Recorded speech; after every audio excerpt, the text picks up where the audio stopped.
It actually started back in 1996. I'm a co-founder along with Bill DeYoung, who is a school planner from Columbus, Ohio. And he and his son Todd went to a Christian mission in Honduras to help them build a hydroelectric plant for their mission. And being a school planner, when he saw the condition of the schools in Honduras, he was, surprised to say the least. And so when he came back, he asked for volunteers to join him to kind of do a study of the schools in rural Honduras. And there were 12 of us who were all school architects and school planners. And within a short period of time, he had 12 people who volunteered to go on a trip to Honduras to study the schools in rural Honduras. When we drove in, it was about a 2-hour drive to get to where we were going, and driving on dirt roads through these communities where you see people in their villages kind of celebrating you going through the towns and seeing all the activity and everything, and then finally getting the thing. And then to actually go out, and we visited, I think, 15 schools during the week we were there. And we interviewed children, students, teachers, parents, government officials, trying to understand what was happening. At the end of the week, we brought all the teachers together from the whole region that we had visited and had kind of a workshop where we talked about different ideas and what could be done to try to improve the schools. So we learned a great deal about the people, about their culture. We just wanted to learn more about them. And one of the things we found is that in developing countries where there are subsistence farmers, quite often the children have jobs that they have to do for their families. And the girls from 7, 8, 9, 10, 11, 12 years old in that range, their responsibility is to watch the younger children. And we saw boys who, when they're 5 years old, they've got their own machete, and their job is to go out and collect wood because, there's no electricity, so they have to get wood for the stove for cooking at home. At the end of that week, I volunteered to design a model school, and we went back a year later, and we met with the people in the community and kind of summarized for them some of the things that we had learned. And we showed them some ideas of things that we thought might be able to help, and what did they think? And one of the things that we did is we added a kindergarten, because the schools there don't have kindergartens, and we found that because many of the girls or the older children had to watch their younger siblings, they couldn't go to school. And so by having a daycare center at the school with a volunteer from the community to watch over the kids and help them, more of the older children would be able to go to school. So the mothers in the community thought it was the greatest idea that they'd ever heard. And the community volunteered to help us build the school. And we didn't really have the money or anything. We were just going to help to raise the money ourselves. And so the community members volunteered labor. We talked to the government officials. We met with the members of the Ministry of Education. They agreed to provide the school materials and agreed to provide one teacher for every 50 children that enrolled in the school. And so we developed all these partnerships to help build this school. And we completed the school in about 6 months, all with volunteer labor, and the community participation. And it was very different from any school in the area. And quickly we got a reputation as kind of a model school. All of a sudden the communities really kind of change.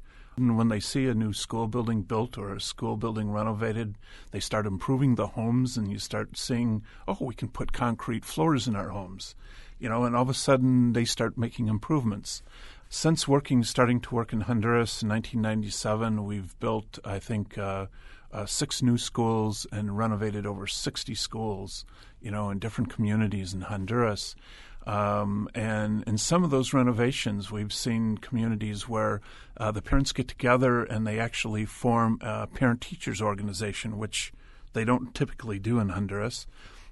and try to figure out ways that they can continue to improve their schools. You go in and these schools look really bad, dirty, and they haven't been washed or anything. And you wash them down and you paint them, and the young children are real excited because they've got a new school. You know how kids are, right? Yep. And the parents get excited because the kids are excited, and so they have formed these parent organizations to figure out, okay, how can we maintain this in the future?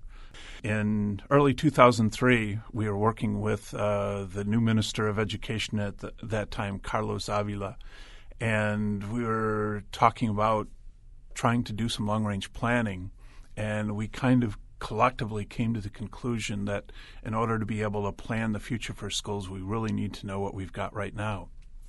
And so they asked us to basically spearhead a project where we would evaluate the condition of every school in the country. And this was after Hurricane Mitch. Prior to Hurricane Mitch, everything was on paper. They didn't have information that was computerized. So the government really didn't know how many schools they had. Evaluating all the schools, we found that there were actually 16,000 schools in the country, of which there were about 13,000 actual physical school facilities. Now, at the conclusion of that survey, we developed a training system and a form that the members of the military filled out, and then that information was entered into an internet-based data entry system, so it could all be entered into a large database that has information on the number of classrooms, the size of the classrooms, the condition of the schools, the number of students, the number of teachers. It's the most extensive database anywhere in the world, as far as we know, of all the schools in the country. And it includes an index where you can compare any school with any other school in the country in terms of its condition, and you can compare any school in the country in terms of its adequacy being its ability to meet the needs of the local student population. And before that, without any of that kind of information, it was all based on who knew what, or who knew who, in terms of how to get projects done. For the first time, they were able to do it on some kind of a priority basis based on where the greatest need was.